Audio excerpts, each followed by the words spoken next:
Hey everybody, welcome back to the channel. Thanks for tuning in today. I just wanted to take the time to talk about jigging. This video is going to touch on a lot of different subjects. Full disclaimer, I have my computer right in front of me, so I'm going to use it to go through all the different topics that I'm going to discuss. I'm trying to keep things as concise and informative as possible so that the video is condensed and it's not dragged out longer than it has to be. So given that, we're going to discuss things today such as, why we jig, the different types of jigging styles, being slow pitch, vertical jigging, the different types of equipment involved with both those styles, how to rig up your rods and reels, how to jig, the different rhythms involved, how to fight fish, how to find fish, and a whole bunch of other things throughout the duration of the video. Why do we jig? Well, to be honest with you, jigging is, for one, it's extremely fun if you haven't done it. If you have done it, you know what I mean. It's just such an effective method of catching all sorts of species throughout the ocean. Whether it be bottom species or pelagic species, you can catch just about anything on a jig. Another reason why it's awesome is you don't have to fuss with bait. You don't have to worry about catching live bait. You don't have to worry about having to go buy it. This right here is your live bait. You are essentially bringing this thing to life. So that is a huge perk to jigging, is it doesn't require much. You just pick up and go. It's ready to go at all times. Whether you see something on your GPS, you see something at the surface, it's easy to just grab a jig and throw it on and you're fishing. You don't have to fuss with trying to locate live bait and catch them. Because a lot of us kayak fishermen live and die by live bait. If we're not catching, it's difficult. So it's nice to have a backup plan to when you don't catch live bait, you still have a great chance of catching good quality fish. We're going to talk about the two different styles of jigging. There are more styles, people will argue, but I'm going to simplify it into slow pitch jigging and vertical jigging. So vertical jigging is typically what you're doing is you're moving your jig throughout the water column and you're covering a lot of ground, hence the term vertical jigging. And slow pitch jigging is more slow, methodical, hence the name, obviously, slow pitch jig. And with slow pitch jigging is you're usually targeting a smaller area. So you're not covering as much ground as you typically would when you are vertical jigging. The main differences between the vertical jigging rod and the slow pitch jigging rod, obviously aesthetically they do look a little bit different. We'll touch on the reasons behind that. But the main difference is it's pretty much designed just to pitch the jig. It does not have much backbone in comparison to your typical vertical jigging rod. So you can see that when I load this rod, you'll see how much it actually bends and how far down the rod it loads. It's loading almost halfway down the rod, and it's very parabolic, meaning that it bends almost in half. It's somewhat of a noodle in comparison to this vertical jigging rod, which when I load the rod, it loads much closer towards the tip, and it doesn't load as far down the rod. Why does it do that? With slow pitch jigging rods, you want to make sure that your jig is getting as much action and recoil from the load as possible. So the farther down this rod loads, the more it's going to release and spring that jig up, hence the term pitch, slow pitch jig. So when you load your rod, the jig is going to fling upwards when you release the tension on the rod itself. So it's going to throw that jig up, and then the slack line, the jig is going to slowly start to flutter down. So as you load with the weight of the jig, that jig is about to get tossed. You release the tension, it flings the jig up, pitches the jig off to the side, and then it slowly flutters down. So that's the movements of slow pitch jigging with the slow pitch jigging rod. Versus when you're vertical jigging, it's much more responsive and it's a quicker action. So when you load this vertical jigging rod, as you can see how quickly it loads and quickly it flings back, your jig is going to be moving at a quicker rate, and it's going to be smaller, quicker movements opposed to the slow pitch jigging rod, which is a longer load and a longer pitch. So these ones are a little bit more responsive, allowing you to move it quicker through the water column. For example, if I put on a 150 gram jig on both these rods, which are both rated for 300 gram jigs, by the way, This rod is going to be able to move this jig much quicker through the water column, because when I lift and crank, it's going to load quick and it's going to unload quick, propelling that jig up through the water column, hence the term vertical jigging. The slow pitch jigging rod, if I try and work the slow pitch jigging rod too fast, it's always going to be under load. So if this 150 gram jig is tied to the end of this and I'm constantly lifting and cranking, the rod is almost always going to have a bend in it. Therefore, the rod is not going to be able to pitch this jig the way it's intended to. So it's just going to be slowly dragged through the water column. That's why you cannot really fish jigs quickly with a slow pitch jigging rod. However, you can slow pitch with a vertical jigging rod. It's just not going to be as effective as a slow pitch jigging rod is, because it's so specialized. Therefore, when people ask me which type of setup should I look at getting if I'm just getting into jigging, should I get a slow pitch jigging setup or should I get a vertical jigging setup? And I always recommend, if you're just getting into jigging, purchase a vertical jigging setup, because it's more versatile and you can do more things with it than a slow pitch jigging setup. When you're fighting a fish on a slow pitch jigging rod, majority of the time what you're doing is you're actually just pointing the rod at the water towards your line, and you're just fighting that fish with the power of your reel. Because the reel takes so much strain, you know, it's got to have high torque, it's got to have good cranking power. It helps to have these large oversized handles, smooth drag systems, because the rod isn't really giving you much backup. A vertical jigging setup, you know, this rod has a ton of backbone, so the rod and the reel are both working to fight the fish, whereas slow pitch jigging setups, the rod can help you a little bit, don't get me wrong, but it's not going to have the lifting power that a vertical jigging rod has. So when you see slow pitch jigging videos online, you're going to see the rod bent almost completely in half all the time, especially on larger fish. If it's a lighter fish, then certainly, you know, you can get some leverage out of the rod, but it's not going to be the same leverage that you're going to get out of a vertical jigging rod. How do you select the correct rod for what you want to do? What I like to do when I am deciding on what kind of rod I want to purchase is you have to take into consideration the depth that you're going to be fishing and your target species. I would say that's the most important things to consider, which will determine which rod you're going to purchase.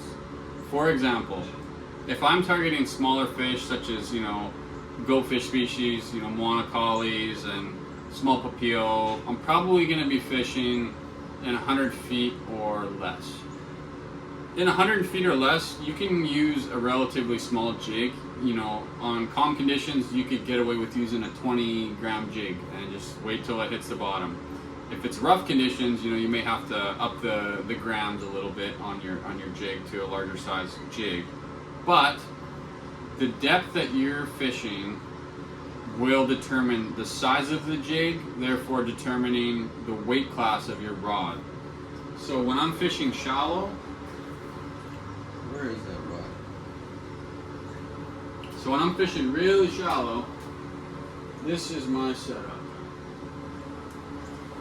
This rod is rated for 100 gram max jig. I have it paired with PE1 line and 12-pound fluorocarbon leader. So this is my light game setup. So if I'm targeting small species, which are going to be, you know, in shallower depths, I don't need to have a huge rod weighted for 300 grams because it's just not necessary.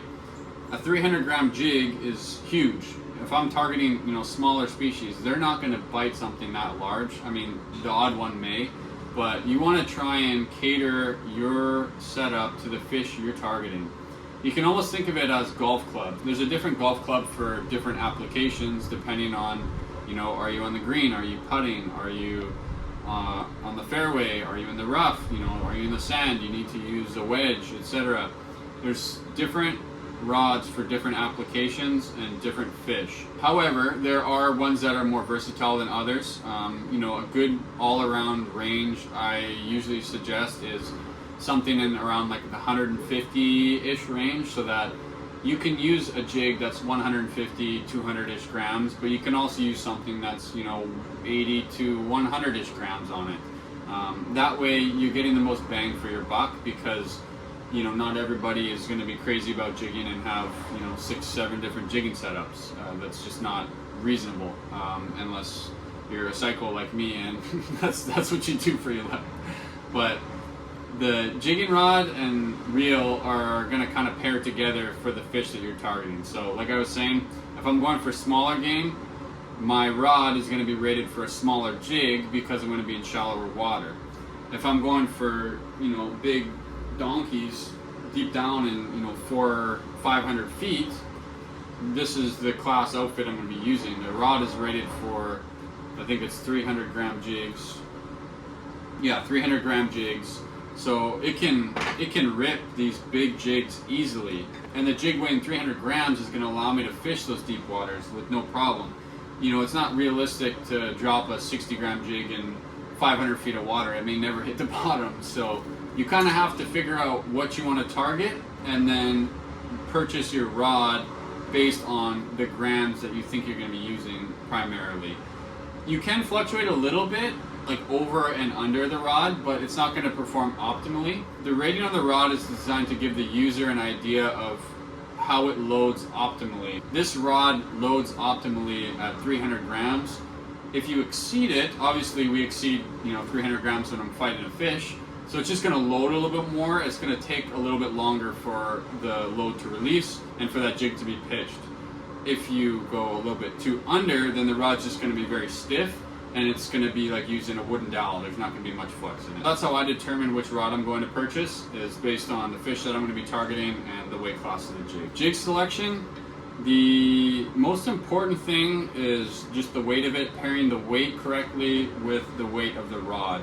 You don't want to go too heavy, so then you run the risk of either breaking your rod or just not having any action at all. And then you don't want to go too light where you're not going to have the best action on the jig itself. But in terms of shape and style, I think an all-around good jig to have would be something in the 150 gram range, because you can fish 150 gram jig in deep water. You know, I'm talking like 500-600 feet of water. Sure, it takes some time to get down there, but it's a versatile size that's not too heavy that it's going to kill your shoulders and your arms, but it's large enough that, you know, big predatory fish are going to bite it, but you can still fish deep, and those medium to smaller size fish will still have a go at it. So, you know, I recommend something in like the 150 gram range. If you are looking to get started here in Hawaii, I think that's a good start, because we do have access to very deep water, and there's a lot of big fish on the bottom that like to eat jigs. So I think 150 gram jig setup is something that would be an all-around very versatile option for those here kayak fishing, or just from the boat as well. So those are the differences between the rods. I did touch briefly on the reels. So my preference for jigging in general, whether it be from a kayak or even from a boat, is conventional style reels. The reason for it is they're much more compact, so they're a lot smaller in comparison to the equivalent spinning size reel in terms of what you can get for line capacity.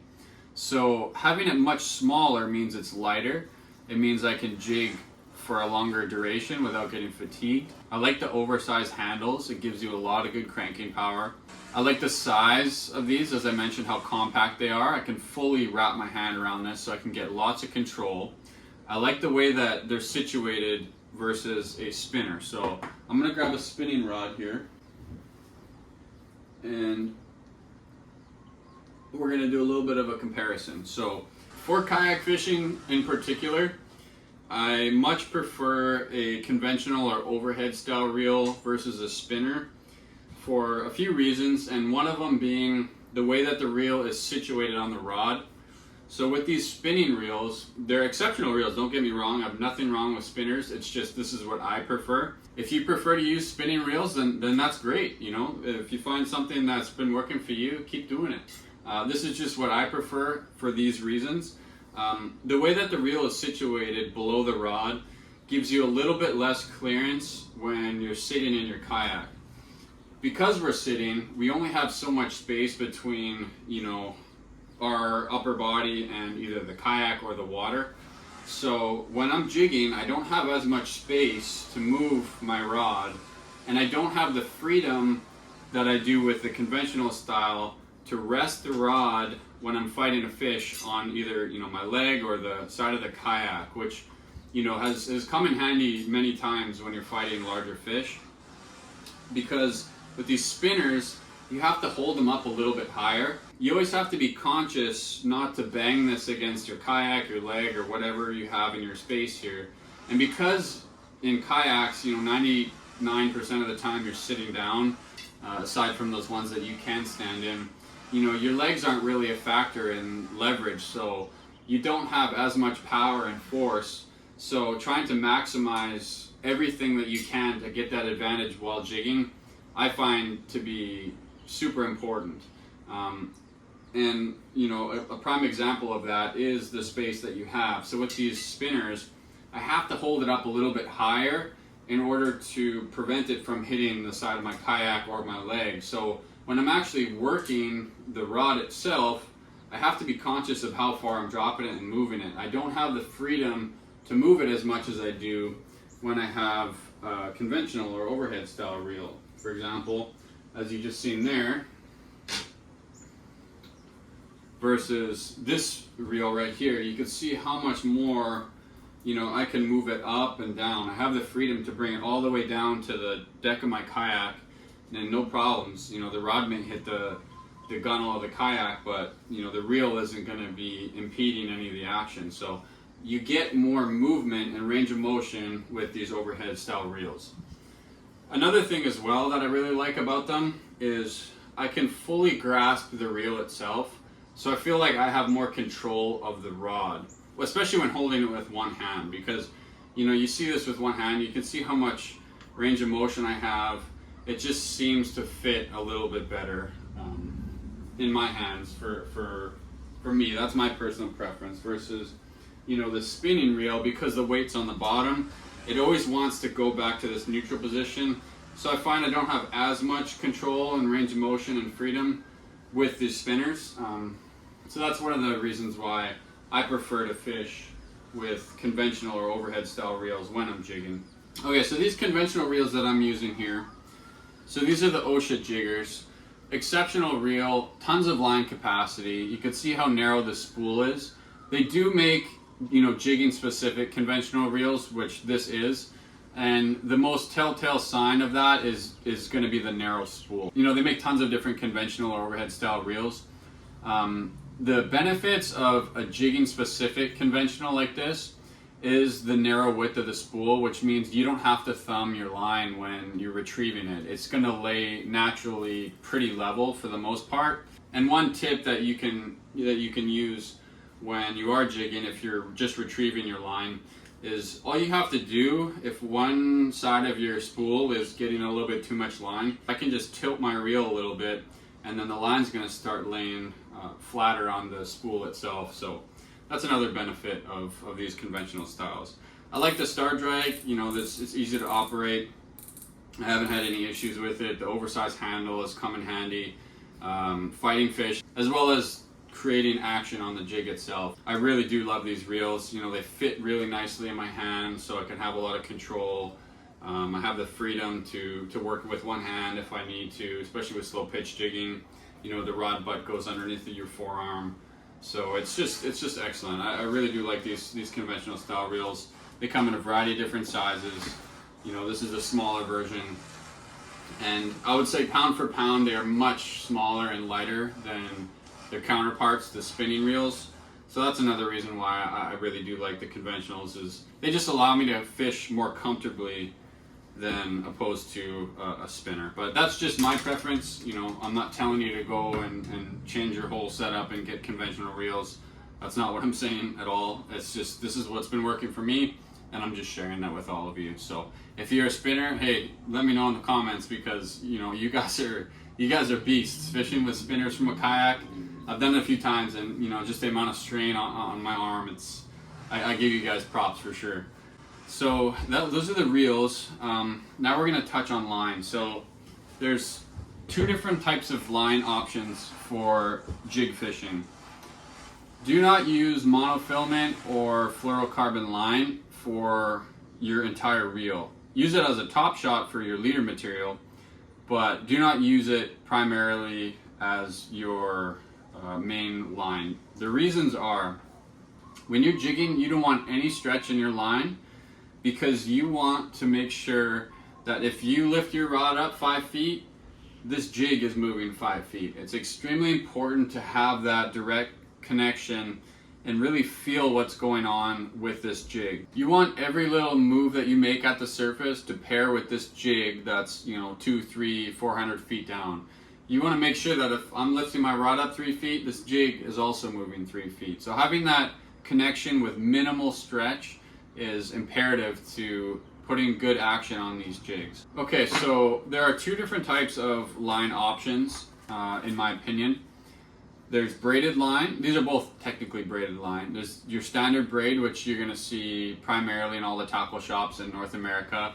And then there's your PE line. Braided line, excellent product. I've used this pretty much my whole life up until recently. I switched over to PE line, but good quality product. There's multiple brands that make them.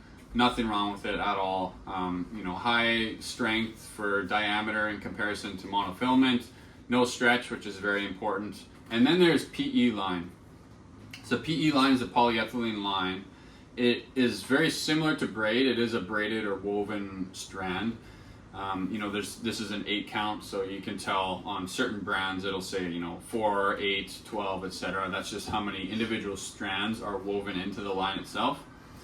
But the reason I prefer PE line is, one, it is stronger in comparison to braid for the same diameter, and just the softness and nimbleness of the line itself I prefer. So if you feel this line in person, which I highly recommend if you can at any tackle shops, you'll see what I'm talking about. How braid is a little bit stiff, where this PE line is so soft, it's almost like threading. It's not as stiff as braid. So I'm going to explain how the PE system works and how it is actually stronger than your traditional braid. So the PE comes in different ratings. So this is a PE3 line. So you can see that right here. It says PE3. So PE3, all it means is that's the diameter equivalent to braid. So PE3 means it has the same diameter as a 30-pound braided line. If this said PE2, it would have the same diameter as 20-pound test braided line, just to give you an understanding of how that system works. If it's PE 1.2, it would have the diameter equivalent of 12-pound braided line. So that's how the scale system works with PE lines, and it's pretty much universal. So the benefits, though, are, you can see this is PE3 line, so it has a diameter of 0.28, and this Power Pro here is 30-pound line, so technically it's the same diameter as this PE3 line because it has a 0.28 millimeter diameter. So same diameter, 30-pound braking strength, advertised braking strength 48 pounds. So you get an additional 18 pounds of braking strength, but it's the same diameter. So that's the benefits of PE line, is pound for pound in terms of diameter, you have a greater braking strength than you do with traditional braid. Braid is still great, don't get me wrong. The reason why I fish PE line is I want to have every advantage I can possibly get when I'm fishing. So if that means I get thinner line and stronger braking strength, I'm going to use it. I feel like I've invested a lot of time and effort into jigging, and I want to try and have my equipment as optimal as I possibly can. And that's where I feel like PE line really excels, is with jigging, because you get thinner diameter, especially if you're fishing really deep. That's important because you have less resistance in the water column, and it gives you greater braking strength. So you can go to thinner lines yet still have the same braking strength as a thicker Power Pro or other braided line would have. So those are the main differences. When you do decide to get either or, please do yourself a favor and get color-coded line. It is going to help you catch so much more fish. And the reason why is this color-coded line, they do it in braid as well. It changes color usually it's 10 meters. So it just makes you so much more accurate when you're dropping down on suspended targets. If you're seeing structure and you want to not hit the bottom, you want to be just right above it, it just makes things so much more precise. So when I fish, oftentimes what I'm doing is I'm just cruising around looking for marks.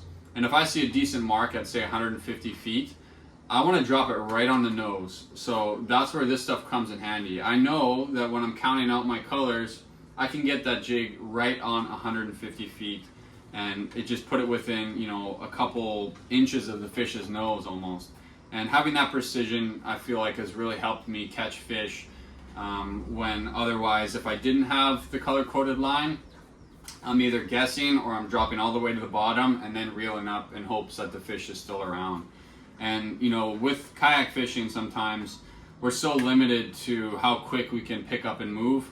So sometimes those fish, they go by you so fast, and you know, if you don't capitalize and drop with precision on your target, you know, you may miss the opportunity. So I feel like this PE line has done me a huge solid over, you know, the course of my time jigging, and I don't think I would ever get anything other than color-coded line, that's for sure. So those are the two different types of line you can use. We're going to move on to leader material now.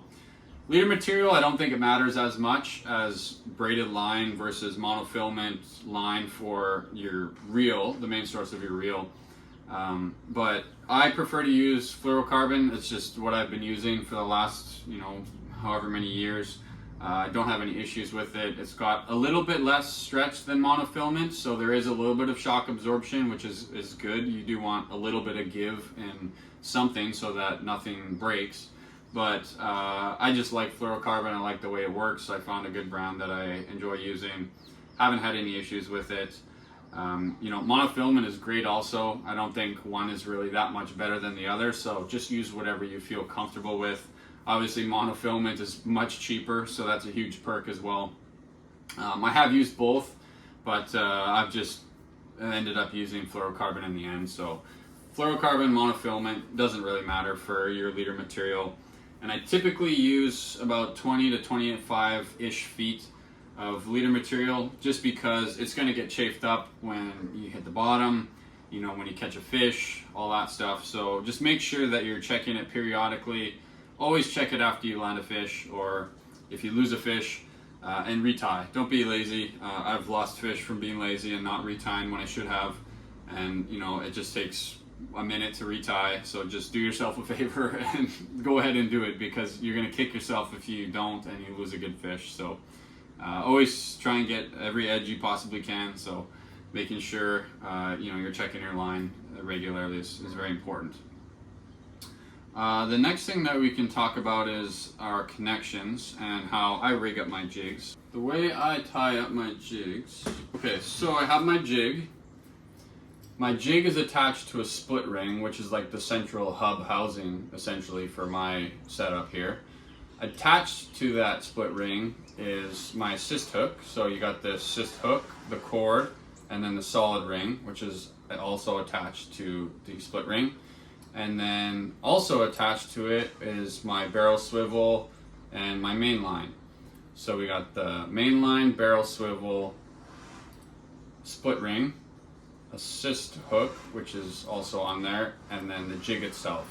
So the split ring is housing my jig, my assist hook, and my barrel swivel, which attaches to my line. I just use a uni knot for this connection here, and then for the connection between my fluorocarbon and my PE line is a FG knot. Excellent knot. It took me a little while to learn, but once you learn it, it's quite simple and it's extremely strong. I've never had one fail. Goes through the guide smoothly. It's awesome. I love it. I have no problems with the knot. Never have, and hopefully won't in the future. But that's the knot that I use. You know, if you have a different knot that you can use, you know, by all means, do whatever works for you. But that's just what's been working for me and what I like to do. So those are my connections. The next thing we're gonna touch is jig selection. Okay, there are, you know, a million different types of jigs, different sizes, different colors, patterns, shapes, all that stuff. I'm going to simplify things here and show you the two different types. There's slow fall, there's flat fall, there's butterfly. There's a whole bunch of different types of jigs, but I'm going to classify them into two categories: your vertical jigs and your slow pitch jigs. The vertical jigs, the best way to tell the difference between a vertical jig and a slow pitch jig, or a flat fall jig, whatever you want to call it, is if it's symmetrical, it is a vertical jig. If it is asymmetrical, it is a flat fall or slow pitch jig. The reason behind that, this vertical jig right here, it's symmetrical, meaning both sides are evenly shaped, it's evenly weighted. It's going to fall straight down. It's not going to favor one side or the other. This jig, however, this slow pitch jig, is heavily weighted on the underside of it, on the bottom. So if you let both of these jigs free fall, if I just drop them in the water, this one is most likely going to fall straight down. It may like spiral around, but it's not going to favor one side or the other. However, this jig, if I drop this jig, it's probably going to shoot down, and then it's going to slowly curve to this side here because all the weight is towards the bottom, and then it's going to flutter like this and fall slowly. So that's how you can tell the difference between vertical jig and a slow pitch jig. In terms of colors, designs, and patterns, I don't really have a preference. The most important thing is just the weight of it, pairing the weight correctly with the weight of the rod. You don't want to go too heavy, so then you run the risk of either breaking your rod or just not having any action at all. And then you don't want to go too light where you're not going to have the best action on the jig itself. But in terms of shape and style, I think an all-around good jig to have would be something in the 150 gram range, because you can fish a 150 gram jig in deep water. I'm talking like 500-600 feet of water. Sure, it takes some time to get down there, but it's a versatile size that's not too heavy that it's going to kill your shoulders and your arms, but it's large enough that big predatory fish are going to bite it, but you can still fish deep, and those medium to smaller size fish will still have a go at it. So I recommend something in like the 150 gram range. If you are looking to get started here in Hawaii, I think that's a good start, because we do have access to very deep water, and there's a lot of big fish on the bottom that like to eat jigs. So I think 150 gram jig setup is something that would be an all-around very versatile option for those here kayak fishing, or just from the boat as well. The most important thing when you do have a jig selected is bringing it to life. So using that action to make sure that you present this to the fish so it looks real and it looks enticing for them to bite. The next thing we're going to talk about is the different rhythms and cadences with jigging itself, because there are so many different ways you can jig, it is mind-boggling, and that's the beauty of it. That's the beauty of fishing. I'll start with a spinner, just because I feel like most people probably jig with a spinner. So there's a couple different ways that I see people jig and that I jig. The most common way that I see people jig is this method right here. It is basically a lift and wind, lift and wind. So you're alternating lifting and winding. So as I lift, I reel, up, down, up, down. So you're lifting and doing like a half crank essentially. So in fluid motion, it looks like this. So it's basically alternating up, down, this arm, right arm, left arm, right arm, left arm. So they kind of work alternating. The other method here is you lift up and reel, and down, reel. Up, half a crank, down, half a crank. Up, half a crank, down. So it looks like this. This method I prefer, and the reason being, you're using both arms in unison to lift the weight of your rod, your jig, your reel. So it's just much more comfortable, and you can go longer opposed to alternating like this. When I'm doing this alternating method, this arm is almost bearing the entire weight of the rod the entire time. This rod is just cranking. It's not really supporting anything, because when this arm is up, this arm is down. When this arm is up, this arm is down. So they're not working together to give you that leverage. versus when I'm doing it this way, you know, I can get my whole arm, my whole shoulder, and you'll really notice a difference in how much longer you can jig for and how much more power you get out of this action right here. That's why I prefer to do this method, especially when I'm jigging, you know, 200-300 gram jigs. It does wear down on you, but if you can use both at the same time, you know, lift up on the handle with your opposite hand as you go and lift up with this arm, it's going to make things so much easier and effortless. And also, the other benefits to doing this method, you can see how much range of motion I have with this method right here. You know, my rod is moving 6 feet up and down versus this method here, you know, what am I getting? 2 feet? You can't really move it that much. It's restricted because when this is up, your handle is down. You really only have the area of your jigging handle to work with in terms of range of motion. So this is like as much range of motion as I can get versus, you know, you see how much freedom I have when I go in unison, and it's just more comfortable for me, and that's why I prefer to use this method. If you haven't tried this method, try it out next time you go jigging. It may feel a little uncomfortable at first. I know it's a lot different from doing alternating, but once you get it going, I'm telling you, you're going to find it makes a whole lot of difference. You're going to be able to jig a lot longer. You're going to be able to move that jig a lot quicker. It's going to be, you know, moving the length of your rod plus that half a turn versus when you do this way, you're only getting that half a turn, so it's not going quite as quick. Versus this method here, you know, you're lifting it up and you're giving it that pause. So when you go up, you know, and you bring your rod back down, that's when that jig shoots up and it pauses at 1 second. So, you know, you're getting that nice darting action on it. So that's what it looks like with a spinning rod. And then I'll show you what it looks like with an overhand rod. So it's the same type thing, right? This would be the most common way you'll probably see people who first start jigging is like this, but then as soon as you open up that freedom, you know, you can really see how much range of motion I get out of that. And especially with the OSHA jiggers or just those jigging rods that have, you know, the big handles, like you can really see how much torque you can get on it by just lifting it up, and it just makes things so much easier. You know, that's why I can fish 300 gram jigs all day and not really fatigue, is because using both arms as leverage just makes it a lot easier. So those are the two cadences that are most common for, you know, vertical jigging. Slow pitch jigging, I guess I didn't really touch on that. So slow pitch jigging is different. You're not really reeling up. You're more so just working the rod, letting the rod load, and then pitch that jig, and then slowly back down. So with slow pitch jigging, it's more of just a lift. The rod loads, it flicks, and then you slowly let it down.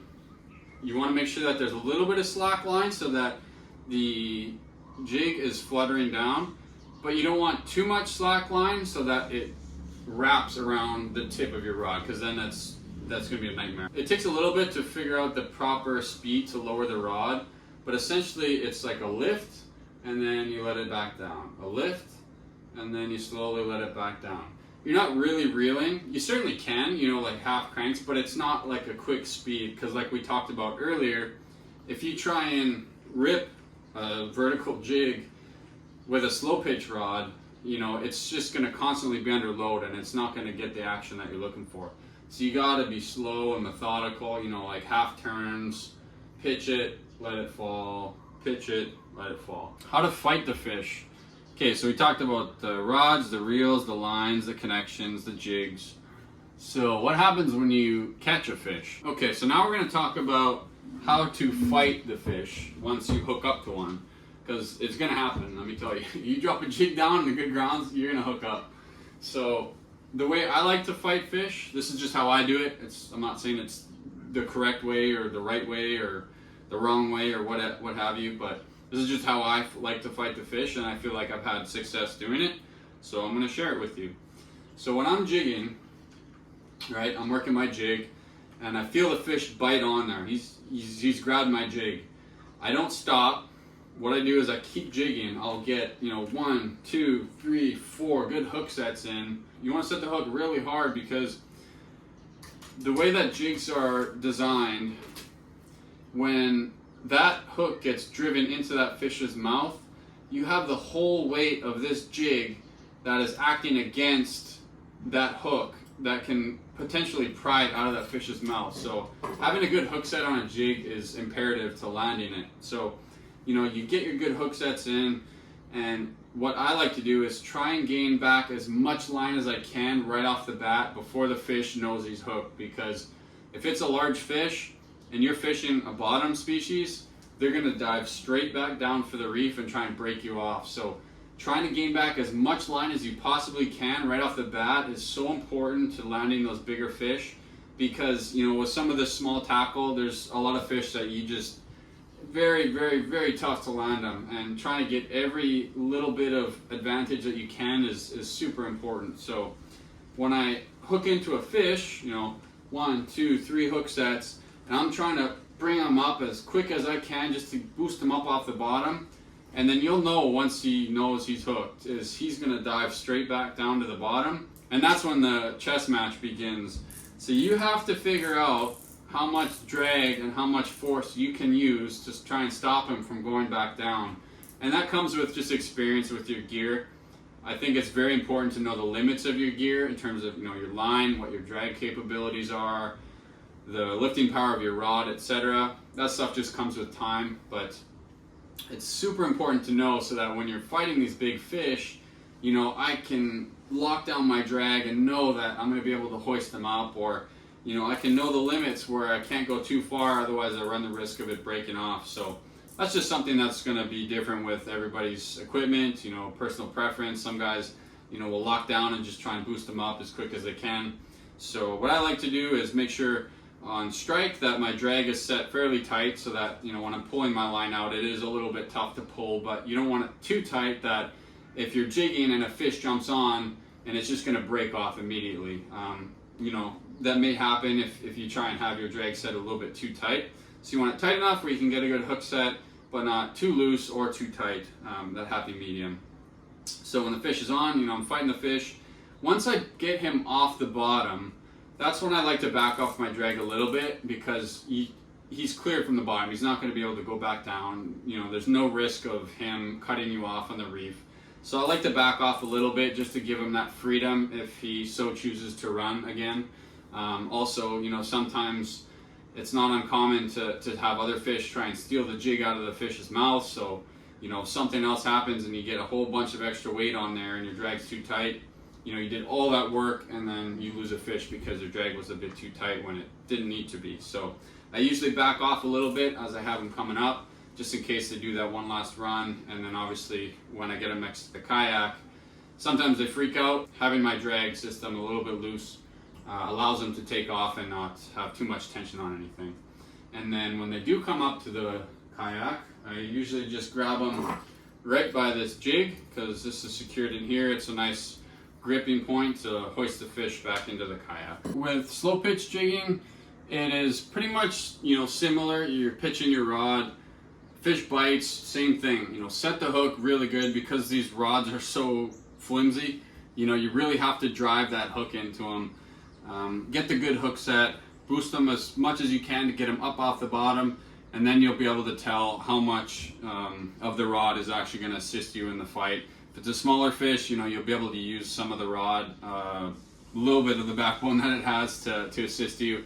And then if it's a larger fish, you're pretty much just pointing the rod straight down, letting the reel just do its work and fight the fish. Now we're going to talk about how I jig for my kayak. What I like to do, I guess you can call it sharpshooting. Most of the time I'm cruising around, I'll have one live bait out, one rod trolling behind me with opelu, and I'm going over drop-offs, over reef sections, constantly moving. So I'm always watching my sonar.